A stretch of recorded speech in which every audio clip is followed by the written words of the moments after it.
This is truly outrageous. After doing absolutely nothing all year to prevent a massive spike in health care costs, Senate Republicans now want to go home for yet another weekend and do nothing, just like the House Republicans have been doing for the past month, while families find out how much their health care costs are going up for the next year. Senate Republicans are just acting as if it's business as usual. Well, I'm here to tell you why it's not business as usual. This Saturday, the day after tomorrow, is November 1st, the beginning of open enrollment for families who buy their health care through the Affordable Care Act marketplace. Many hardworking families rely on the ACA's enhanced premium tax credits just to be able to afford their health care policy. But unfortunately, they will expire this year and must be extended to keep health care costs from rising for everyone. It's not a handout, not welfare. It's tax cuts that help lower the cost of health care for families in all of our states. And without these, health care costs are going to go up for everyone, and many will be priced out of care. I implore my colleagues on the other side of the aisle to see reason, to understand that this is not a partisan issue. Americans, well, all of us, are one medical diagnosis away from catastrophe. Strokes, cancer, heart attacks, don't care if you're Democrat or Republican. It's why we need to make sure all of our constituents are able to afford a health care policy. It's not unreasonable. But if an appeal to humanity doesn't work, maybe an appeal to your political instincts will.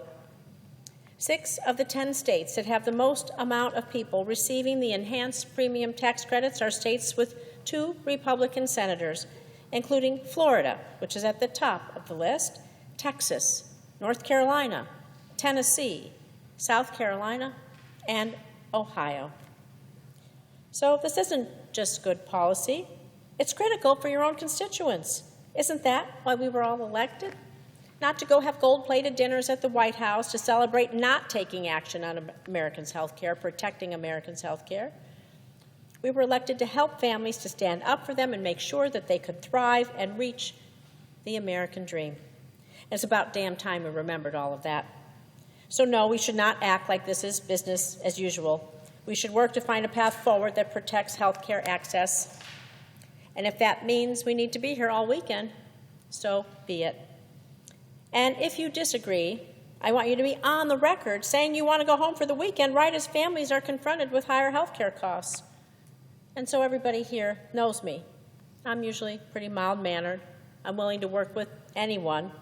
And I remain willing to work with my colleagues on both sides of the aisle to prevent health care costs from going up in the future. But I'm fed up. The dysfunction in this place is going to have real consequences when people lose their health care coverage. And I'm done. I'm just done. We need to figure this out, work in a bipartisan way, not next week, but right now. So therefore, while I do not object to the senator's motion on housekeeping matters for the Senate, I will not provide my consent to adjourning the Senate today without a vote so that members of this chamber can make clear whether or not they are willing to give up one weekend to roll up their sleeves and work together to prevent a massive spike in health care costs. Thank you.